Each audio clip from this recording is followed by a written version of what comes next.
Hello everyone, how are you all? I hope you all are doing well. आज हम पढ़ने वाले हैं प्रिंसिपल्स ऑफ ऑपरेटिंग सिस्टम का एक बहुत ही इम्पॉर्टेंट सीपीयू शेड्यूलिंग एल्गोरिदम जिसका नाम है राउंड रोबिन। ये एक प्रिएम्प्टिव टाइप का एल्गोरिदम होता है। प्रिएम्प्टिव टाइप का एल्गोरिदम होने का मतलब है कि इसमें बहुत सारे इंटरप्शंस आते हैं, रुकावटें आती हैं। Each process gets a fix time quantum in a cyclic manner. अब इसमें दो चीज़ें नई हैं, टाइम क्वांटम और साइक्लिक मैनर।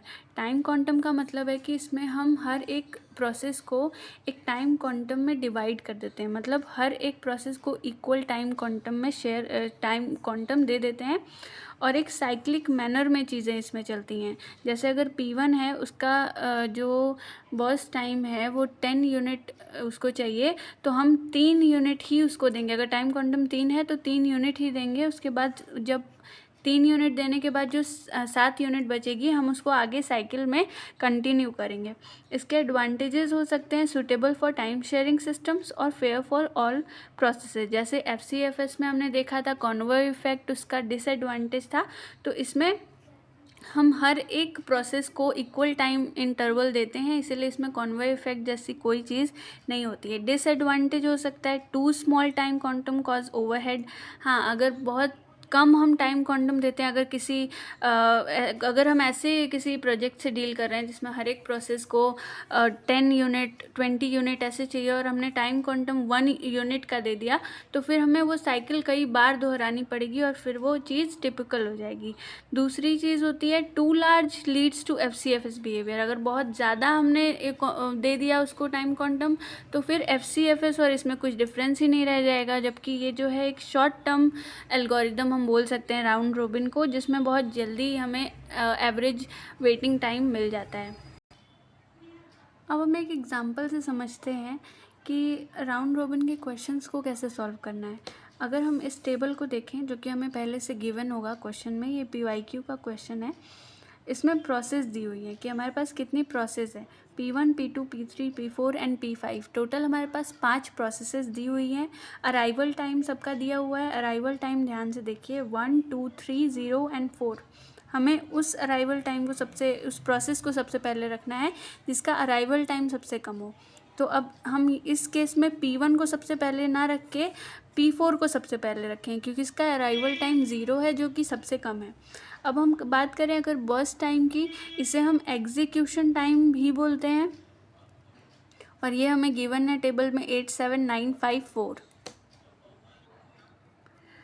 हमें राउंड रोबिन FCFS या SGF के किसी भी क्वेश्चन को सॉल्व करने के लिए सबसे पहले गैंट चार्ट बना लेना है। अब हम इस गैंट चार्ट में सारे प्रोसेसेस को एक के बाद एक रखेंगे और देखेंगे कि साइक्लिक मैनर से इसका क्या मतलब है। सबसे पहले हमारे पास कौन सी प्रोसेस आएगी, P4, क्योंकि इसका अराइवल टाइम सबसे कम है, 0 है। तो सबसे पहले हम यहाँ पे लिख देंगे P4। अब क्या करना है हमें, यहाँ आपको दो लाइंस दिख रही हैं, एक ये और एक ये। जब ये प्रोसेस अराइव हुई, मतलब अराइवल टाइम जो इसका होगा, मतलब ये P4 का क्या है, 0 है। और जब ये एग्जीक्यूट हुई, उसके बीच का हमें टाइम इन दोनों लाइंस के बीच में लिखना है। अब हमें ये ध्यान देना है कि इस केस में हमारे पास टाइम क्वांटम गिवन है। टाइम क्वांटम हमारे पास कितना दिया हुआ है, 3 यूनिट दिया हुआ है। ठीक है, तो हमें ध्यान रखना है कि हर एक प्रोसेस के अराइव होने के बाद उसे 3 यूनिट का ही टाइम हमें देना है, चाहे इसका बर्स्ट टाइम कुछ भी हो। तो देखते हैं P4 के लिए क्या होगा। P4 का अराइवल टाइम 0 है, तो हम यहाँ 0 लिख देंगे और इस वाली लाइन के पास क्या रखेंगे, 3। 3 क्यों रखेंगे, यहाँ पे तो बर्स्ट टाइम हमें गिवन है 5, इसलिए रखेंगे क्योंकि हमारा टाइम क्वांटम 3 है। हमें हर प्रोसेस को 3 यूनिट ही देना है, हम किसी के साथ अनफेयर नहीं कर सकते, इसीलिए हम यहाँ पे 3 रखेंगे। तो P4 का जो टोटल टाइम इंटरवल अभी के लिए है वो क्या है, 0 से 3 है। तो सबसे पहले हमें क्या करना है, एक रफ टेबल बना लेना है कि हमारे पास कौन कौन सी प्रोसेसेस हैं। जैसे इसमें हमें P1 P2 P3 में कन्फ्यूजन हो सकती है, इसीलिए हम सबसे पहले अराइवल टाइम के हिसाब से इन्हें अरेंज कर लेंगे और इनका बर्स्ट टाइम यहाँ लिख लेंगे, क्योंकि हम ऐसे कंफ्यूज हो सकते हैं ना कि P4 के लिए ये है, बर्स्ट टाइम क्या होगा, ये वाला होगा। तो हम ये टेबल पहले बना लेंगे, उसके बाद गैंट चार्ट बनाएंगे तो हमें ज़्यादा ईजी रहेगा। अब हमने देखा कि P4 जो है उसका टाइम इंटरवल क्या हुआ, 0 से 3। अब यहाँ पे तो बर्स्ट टाइम 5 दिया हुआ है P4 का, तो हम इसमें से 3 अगर माइनस कर रहे हैं तो हमारे पास 2 अभी भी बाकी है, यानी P4 जो है उसका काम अभी भी 2 यूनिट का बाकी है। अब हम आगे क्या करेंगे, P1 को लाएंगे, क्योंकि P1 को ही क्यों लाएंगे, क्योंकि P1 का अराइवल टाइम 1 है, जो कि 0 से 1 ज़्यादा है, और सबका तो 2 3 4 है। तो हम क्या कर रहे हैं, असेंडिंग ऑर्डर में लेके चल रहे हैं चीज़ों को, तो इसीलिए P1 को हम लाएंगे जिसका अराइवल टाइम 1 है। तो अब देखते हैं P1 का जो बर्स्ट टाइम है वो क्या है, 8, मतलब इसको 8 यूनिट तक काम करना है, लेकिन हमारे पास तो कंडीशन गिवन है कि हमें 3 यूनिट ही उसको देना है। तो हम क्या करेंगे, यहाँ पे लिख देते हैं P1, 3 से तो उसने स्टार्ट किया, अब वो कहाँ तक चलेगा, 6 तक। क्यों, क्योंकि हमने इसमें +3 किया ना, क्योंकि ये 3 तो इसका टाइम क्वांटम है और 3 पे ये स्टार्ट ही हुआ है, तो 3 + 3 6 हो गया। अब हम P2 को लेके आएंगे। P2 को ही क्यों लाएंगे, क्योंकि P2 का जो अराइवल टाइम है वो 2 है, और हमारे पास यहाँ पे P2 का अराइवल टाइम ये गिवन है 2, और इसका बर्स्ट टाइम गिवन है 7। अगर हम यहाँ P2 के केस में देखें तो P2 का अराइवल टाइम कितना है, 2, और इसका बर्स्ट टाइम कितना है, 7, जो कि हमने यहाँ पे लिखा हुआ है P2 के केस में, राइट। तो सॉरी, यहाँ पे P1 में हमने -3 नहीं किया, यहाँ 5 हो गया। अब P2 के केस में क्या है, बर्स्ट टाइम 7 है। बर्स्ट टाइम 7 होने से क्या ही फ़ायदा, टाइम क्वांटम तो 3 ही मिलेगा इसको। तो P2 को भी हम 3 यूनिट देंगे, यहाँ पे हो जाएगा 9, और यहाँ पे हम कर देंगे -3। ओके, अब यहाँ पे हम लेके आएंगे P2 के बाद कौन आ रहा है, P3। P3 तो आपको समझ में आ ही गया होगा, क्योंकि इसका अराइवल टाइम P5 से कम है, इसलिए हम P3 को लाएंगे। P3 का जो बर्स्ट टाइम है वो क्या है, 9, और हमें इसे देना है 3 यूनिट। तो अब हम इसमें से माइनस कर लेते हैं, हमारे पास कितना बचा, 6 यूनिट। जो भी बच रहा है वो हमने इस सर्कल में लिखा है ताकि आपको कन्फ्यूजन ना हो। तो अब P3 क्या होगा, 3 यूनिट लेने के बाद P3 यहाँ पे हो जाएगा 12। अब हम P5 को लेके आएंगे, जो कि सबसे बाद में आया, अराइवल टाइम इसका सबसे ज़्यादा है। तो अब क्या होगा, P5 के पास 4 यूनिट काम करना है, और हमने इसमें टाइम क्वांटम इसको 3 दे दिया, तो अब इसके पास कितना काम बचा है, 1 यूनिट का काम बचा है। तो अब हम आगे देखते हैं, P5 के लिए क्या हो जाएगा, 15। अब हमने जो पढ़ा था यहाँ पे कि ये साइक्लिक मैनर में वर्क करेगा, तो अब हम देखेंगे कि ये कैसे साइक्लिक मैनर में वर्क करता है। अब देखिए, यहाँ पे P4 था सबसे पहले, तो अब हम यहाँ से P4 को यहाँ वापस लेके आएंगे, क्योंकि इसका कुछ काम बचा होगा। तो P4 यहाँ पे था, P4 फिर यहाँ पे आएगा, और फिर इसका जितना भी काम बाकी है वो पूरा करने के लिए। ओके, तो P4 आया। अब ये कहाँ, इसको कितना चाहिए, अब 2 चाहिए, 2 यूनिट चाहिए। हमारे पास तो 3 यूनिट देने का ऑर्डर है ही, तो हम इसको 2 यूनिट दे देंगे, तो यहाँ पे 17 हो जाएगा, और इसका काम अब 0 हो गया, काम ख़त्म इसका। अब हम लेके आएंगे P1 को। याद रखिए, हमें एकदम जैसे अरेंजमेंट यहाँ पे है वैसे ही यहाँ भी करनी है। P1 को लेके आएंगे, P1 का काम अभी 5 यूनिट बाकी है, और हमें 3 यूनिट इसे देना है, तो हम P1 को दे देंगे 3 यूनिट, जो कि हो जाएगा 20। अब आगे P2 को लेके आते हैं।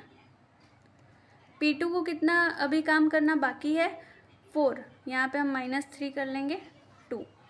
अब यहाँ पे P2 को देखते हैं, इसके पास 4 यूनिट का काम बाकी है, और हमने इसको 3 यूनिट का काम करने का ऑर्डर दे दिया। अब इसके पास कितना यूनिट बचा, 1 यूनिट।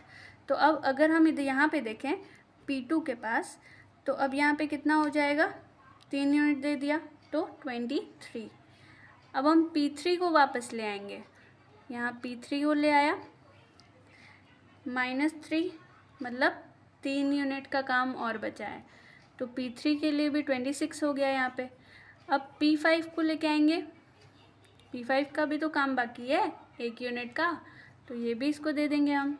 तो 26 के बाद P5 ने ले लिया 1 यूनिट, 27 हो गया। अब हम देखेंगे कि किसका किसका काम अभी बाकी है। अगर हम ध्यान से देखें तो P1, P2 और P3 अभी तीनों बाकी हैं, इसका 2 यूनिट, इसका 1 यूनिट, और इसका 3 यूनिट। तो अब हम लाएंगे सबसे पहले ऑर्डर में P1, P2, P3 में सबसे पहले कौन है, P1, तो हम P1 को यहाँ पे लेके आएंगे। पहले P1 यहाँ आ गया, इसका काम कितना बाकी है, 2 यूनिट, तो हम इसको 2 यूनिट दे देंगे क्योंकि 3 यूनिट है ना हमारे पास, 2 यूनिट देने से क्या ही होगा, तो 29 हो गया यहाँ पे। अब हम किसको लेके आएंगे, P2 को, क्योंकि P1 के बाद P2 ही है। P2 का कितना काम बाकी है, 1, तो अब हम इसको 30 दे देंगे। और P3 को अब यहाँ पे लेके आएंगे लास्ट में, और P3 का कितना काम बाकी है, 3 यूनिट, तो अब हम इसको दे देंगे, यहाँ हो जाएगा 33। तो ऐसे हमें बनाना है अपना गैंट चार्ट। ये सारे प्रोसेसेस ज़ीरो हो जाएंगे क्योंकि सबका काम ख़त्म हो गया। हम देखते हैं इस टेबल का रिकंस्ट्रक्शन। अब हमने यहाँ प्रोसेस लिखा, अराइवल टाइम लिखा, बर्स्ट टाइम लिखा, सीटी यानी कि आप देख सकते हैं यहाँ पे मैंने सारे शॉर्ट फॉर्म के मीनिंग को लिख दिया है, फुल फॉर्म्स को लिख दिया है। और सीटी का मतलब यहाँ पे क्या है, कंपाइलेशन टाइम। इसके लिए आपको कोई फार्मूला याद करने की ज़रूरत नहीं है, तो इसीलिए यहाँ पे स्माइल बना हुआ है। इससे हम निकाल सकते हैं गैंट चार्ट से, वो मैं अभी आपको बताऊंगी। टीएटी का मतलब होता है टर्न अराउंड टाइम, और इसके लिए फार्मूला होता है सीटी माइनस एटी। ये कोई बहुत बड़ी वो नहीं है, कोई बड़ी बात नहीं है। आप जैसे ही ये टेबल बनाओगे ना, आपको तुरंत याद हो जाएगा। वीटी का मतलब होता है waiting time, turn around time minus burst time. AWT का मतलब है एवरेज वेटिंग टाइम, जिसे हम सारे वेटिंग टाइम को सम करेंगे, डिवाइड कर देंगे जितने भी प्रोसेसेस हैं। जैसे इस केस में 5 प्रोसेस है, तो डिवाइड कर देंगे 5 से, हमारे पास आ जाएगा एवरेज वेटिंग टाइम। और BT क्या है, बर्स्ट टाइम। जो यहाँ बर्स्ट टाइम है वही यहाँ पे BT लिखा हुआ है, और यही वही यहाँ पे बर्स्ट टाइम भी लिखा हुआ है। ये आपको क्वेश्चन में गिवन होगा। तो अब सबसे पहले हम देख लेते हैं इस गैंट चार्ट को जिससे हमने बनाया था, क्योंकि हमें CT फाइंड आउट करना है, वो हमें गैंट चार्ट से ही मिलेगा। तो कंपाइलेशन टाइम का मतलब क्या होता है कि ये प्रोसेस कब ख़त्म हुई, मतलब ख़त्म तो हुई, आप बोलोगे कि जब एग्जीक्यूट हुई फिर ख़त्म तो हुई होगी ना, कहीं टर्मिनेट तो हुई होगी। तो इस गैंट चार्ट से हमें पता चलेगा कि वो टर्मिनेट हुई कब। तो सबसे पहले हमारे पास कौन सी प्रोसेस है, सबसे पहले हमारे पास प्रोसेस है P1। P1 को हमें ढूंढना है कि कब ख़त्म हुई ये प्रोसेस। तो सबसे पहले हम देखेंगे P1 यहाँ पे है, फिर देखेंगे P1 यहाँ भी है, और सबसे लास्ट में P1 यहाँ भी है। तो हमें करना क्या है कि हमें उल्टी डायरेक्शन में इस गैंट चार्ट को देखना है। तो हम अभी तक हम क्या कर रहे थे, इस डायरेक्शन में चल रहे थे, अब हम इसे उल्टा ही पढ़ेंगे। तो अगर हम यहाँ देखें तो P3 है, P2 है, P1 है। तो सबसे पहले हमें P1 यहाँ मिला, तो P1 का कंपाइलेशन टाइम ये होगा, मतलब ये कब ख़त्म हुआ, फाइनली कब ख़त्म हुआ। वो तो यहाँ भी ख़त्म हो रहा है, फिर यहाँ भी ख़त्म हो रहा है, पर इंटरप्शंस आ रहे हैं ना, लेकिन फाइनली वो कब ख़त्म हुआ, 29 पे। तो 29 P1 का कंपाइलेशन टाइम हम 29 यहाँ पे लिख देंगे। उसके बाद हम देखेंगे P2 के लिए। P2 सबसे बाद में कब ख़त्म हुआ, अगर हम इसे उल्टा पढ़ें तो 30 पे ख़त्म हुआ, यहाँ पे हम लिख देंगे 30। वैसे ही सारे प्रोसेसेस का हम लिख सकते हैं। जैसे P3 का है, P3 कब ख़त्म हुआ, 33 पे, तो हम यहाँ 33 लिख देंगे। फिर P4 कब ख़त्म हुआ, P4 हमें ढूंढना पड़ेगा, P4 कब ख़त्म हुआ, 17 पे, तो हम यहाँ पे लिख देंगे 17। फिर हम देखेंगे P5 के लिए, तो P5 कब ख़त्म हुआ, 27 पे, तो हम यहाँ लिख देंगे 27। अब हमारे पास नेक्स्ट है TAT यानी टर्न अराउंड टाइम। अब हम देखते हैं टर्न अराउंड टाइम होता क्या है। मतलब एक प्रोसेस जब अराइव हुई और वो जब टर्मिनेट हुई, उन दोनों के बीच का जो टाइम इंटरवल होता है उसे ही हम बोलते हैं टर्न अराउंड टाइम। मतलब हमने क्या देखा, ये जो P1 प्रोसेस है वो ये 1 पे अराइव हुई, अराइवल टाइम इसका 1 है, और कंपाइलेशन टाइम यानी टर्मिनेशन वाला टाइम क्या है, 29। तो अगर हम CT में से 80 को माइनस कर दें तो हमारे पास टर्न अराउंड टाइम आ जाएगा। तो वैसे ये फॉर्मूला है TAT का, CT माइनस 80 यानी turn around time is equal to compilation time minus arrival time. तो अगर हम P1 की बात करें तो इसके लिए कंपाइलेशन टाइम क्या है हमारे पास, 29, और अराइवल टाइम क्या है, 1। तो अगर हम 29 माइनस 1 कर देंगे तो इसके लिए हमारे पास इसके लिए क्या आ जाएगा, टर्न अराउंड टाइम। वैसे ही हम सारे प्रोसेसेस को CT माइनस 80 करके टर्न अराउंड टाइम निकाल सकते हैं। जैसे इसका 28 हो जाएगा, इसका 30 हो जाएगा, इसका 17 हो जाएगा, और इसका 23। तो ये क्या है, इन सारे प्रोसेसेस का टर्न अराउंड टाइम। तो अब हम अपने टेबल में इसको पुट कर लेते हैं, इन वैल्यूज़ को, 28, 28, 30, 17 और 23। अब हम देखते हैं वेटिंग टाइम क्या होता है। तो वेटिंग टाइम की अगर हम बात करें तो इसका फॉर्मूला क्या होता है, TAT माइनस BT। तो हम यहाँ पे लिख देते हैं waiting time is equal to turn around time minus burst time. अब हमारे पास बर्स्ट टाइम तो पहले से गिवन होता है और टर्न अराउंड टाइम हमने अभी निकाला। तो अगर हम सारे प्रोसेसेस की वेटिंग टाइम की बात करें तो अब हम इसको फाइंड कर सकते हैं। TAT क्या दिया हुआ है? TAT दिया हुआ है 28, 30, 17 और 23। तो अब हम इसको लिख लेते हैं वैल्यूज़ को, माइनस बर्स्ट टाइम। अब ध्यान से देखिए, ये अराइवल टाइम था और ये क्या है? Burst time. तो बर्स्ट टाइम कितना, बर्स्ट टाइम हमें ध्यान देना है, इसमें अराइवल टाइम की हमें ज़रूरत नहीं है, बर्स्ट टाइम की ज़रूरत है। तो हम सारी वैल्यूज़ को पुट कर लेते हैं 7, 9, 5, 4। अब हम इन सबको माइनस करके जो वैल्यू निकालेंगे वही क्या होगी? Waiting time.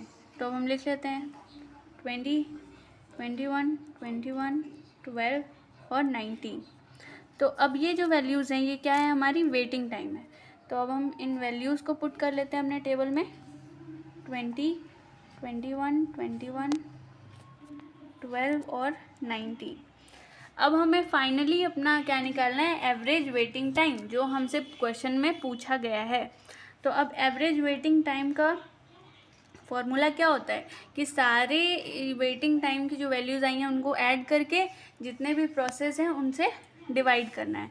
तो अगर हम ध्यान से देखें तो सारे वेटिंग टाइम का सम हमें निकालना होगा, 20 + 21 + 21 + 12 + 19 अपॉन में क्या हो जाएगा?